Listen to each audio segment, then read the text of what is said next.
Right, ladies and gentlemen, you are welcome to the Truth with Ben Jokes, your number one platform for trusted political analysis. Now, most Nigerians believe that governors in other parties are decamping to the APC because they want easy return to office. Yes, that is one reason. But one other latent, or should I say underrated reason, is the fact that Tinubu is no longer in his full capacity.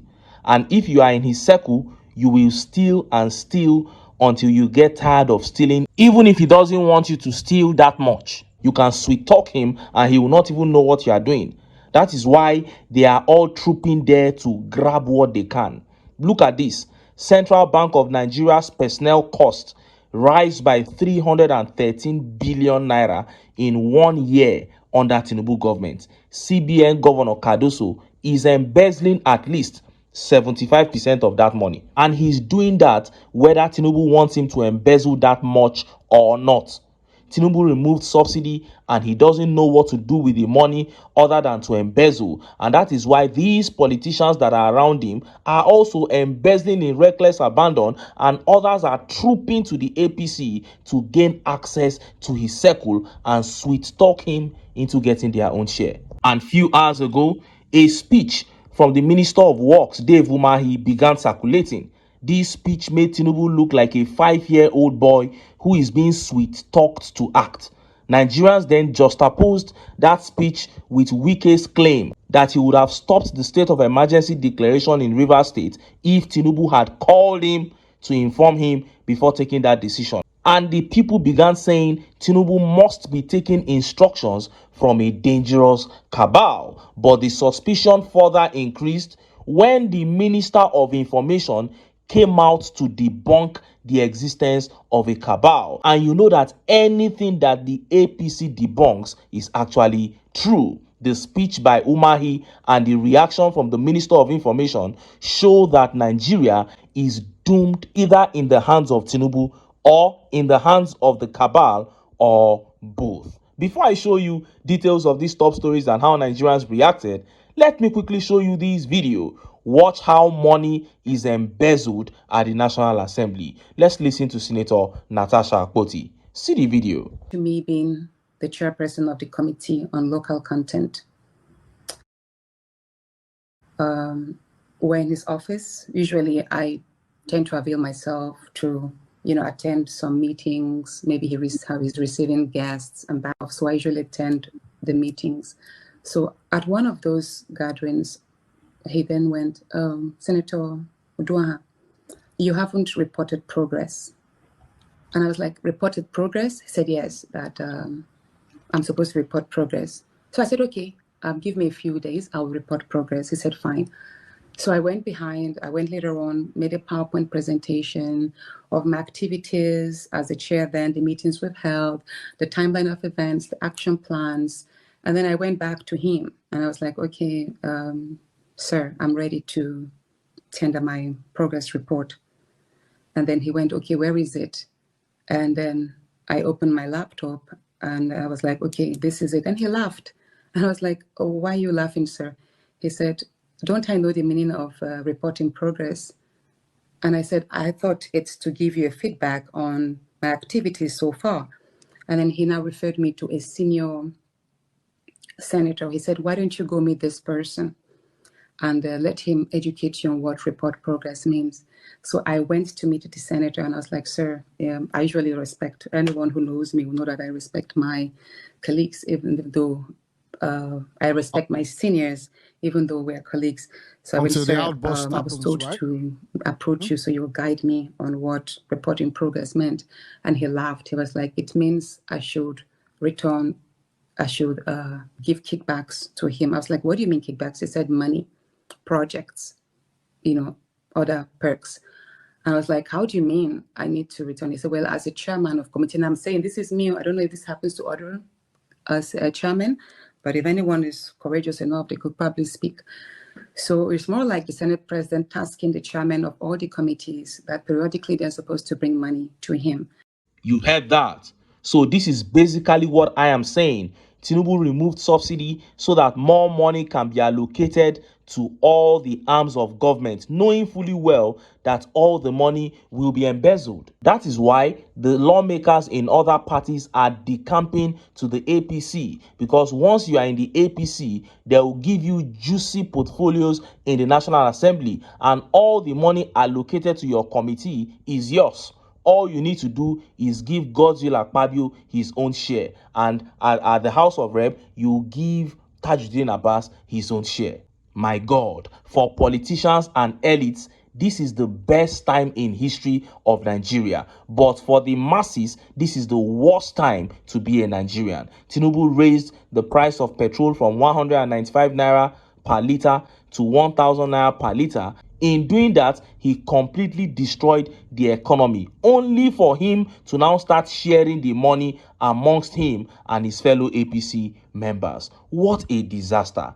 Nigerians must kill the APC before the APC kills Nigerians. Now, let us look at the top stories. Minister of Works Dave Umahi, in a speech, made Tinubu look like a 5-year-old boy that was being sweet-talked to do something. This is a Tinubu who is just 2 years away from his 120th birthday. And Nigerians began to suspect the influence of a cabal. Suspicion then heightened when the Minister of Information came out to debunk it, saying that no cabal exists anywhere. And everybody in this country by now knows that anything that is debunked by the APC is most probably true. Let's start by taking that update from Dave Umahi. Look at how the papers reported it.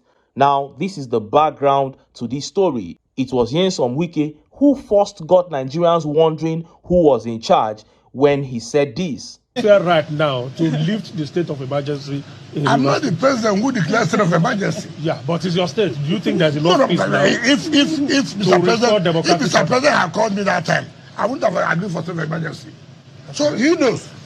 You saw that. That video began circulating and Nigerians began to react. They said the signs of a cabal was obvious. Because we have had Obasanjo, we have had Yaradua, Jonathan Buhari. Never have we heard anybody speak about or speak to any one of them in the manner that WIKE spoke about Tinubu. Then hours ago, that speech by Dave Umahi at the Coastal Road commissioning scene in Lagos began gaining more attention, and Nigerians began talking again about the existence of a cabal. Look at how the papers reported it.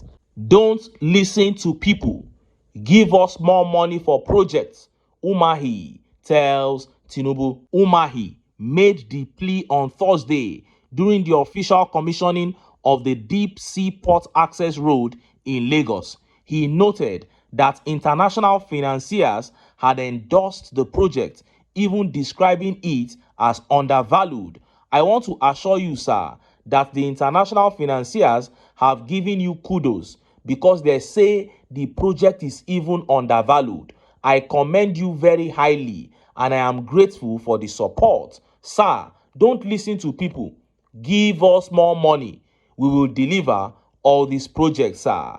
We will deliver, Umahi stated. His comments come following criticisms over the cost and transparency of the ambitious 700 kilometers Lagos-Calabar Highway project. You saw that. Several criticisms have followed the lack of transparency surrounding the Coastal Highway project. But Dave Umahi is telling Tinubu, don't listen to people.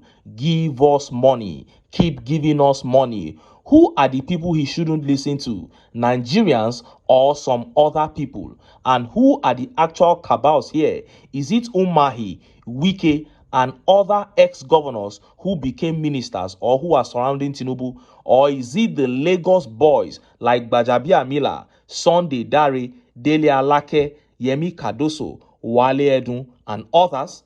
The answer to this question is still unclear, but obviously there are several people that have Tinubu where they want him. There are several people instructing him on what to do. So what is obvious here is the fact that the man at Aso Rock depends on people to tell him what to do. And the tragedy of the Buhari regime is here again. It is not like he has good intentions, or if he was sound, he would have done so well. But the disaster of not having anyone in charge is not something that any nation should have to experience twice, at least not consecutively. But here we are.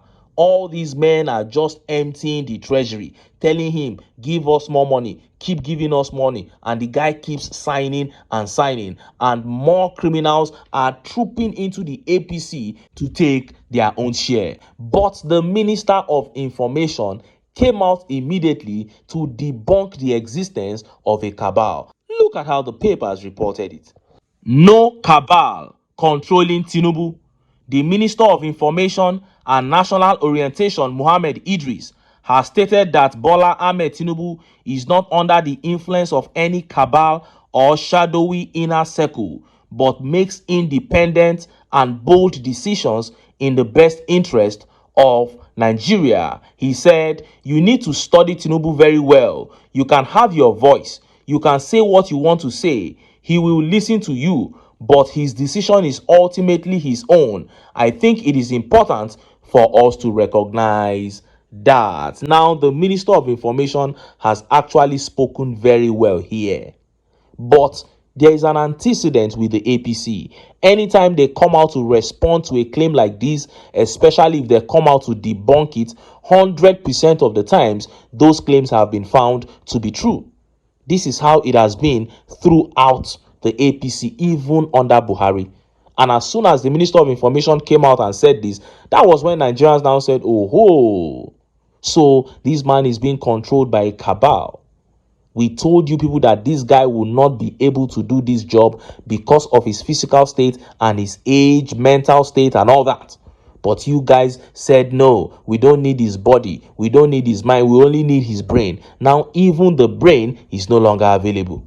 And of course, thousands of Nigerians reacted to Dave Umahi's call for more money. Let's take some of the tweet reactions. This tweet here says, you all will be jailed when the time comes. For now, stand on your mandate. And Obinna here says, Dave Umahi and those that endorse 266 million naira street lights before God and man, they are the real problem of Nigeria. That money will ultimately land them on hospital beds. And Dino here says, this Umahi is going to end up like a Emefiele under Tinubu Chai. And this tweet by Ugo says, you see the arrogance, the people don't matter, yet they say the projects are being built on behalf of the people. That is it. And this tweet here by Cargo says, these people are just whining Tinubu, but he doesn't. No, Cargo is saying they are just lying to him to keep on pumping out the money. But of course, this is his own game. Embezzlement is his own game too.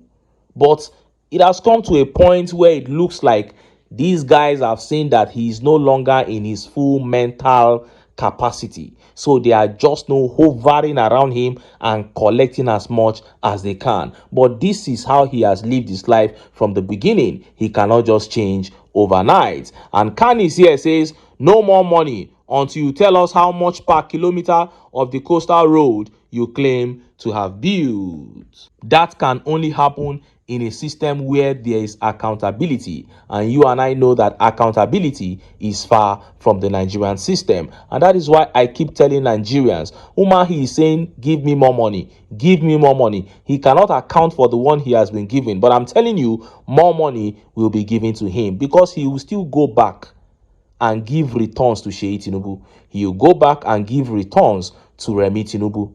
So even if Tinubu is not collecting returns directly, his family is collecting. That is why Peter Obi said, if the first family is not corrupt, more than 65% of corruption in the country is gone. And I keep telling Nigerians, this is what we must do to have a country that we can be proud of. We must come together, keep our sentiments aside, and get the APC out of power. Because with the APC in power beyond 2027, I don't think we will still have a country that can even be rescued. Anyway, make I leave am here. make I still enter town, make I go get some ogbonge political news wey una go like. Why? Because of una. Now I dey here, so don't go away. Don't go.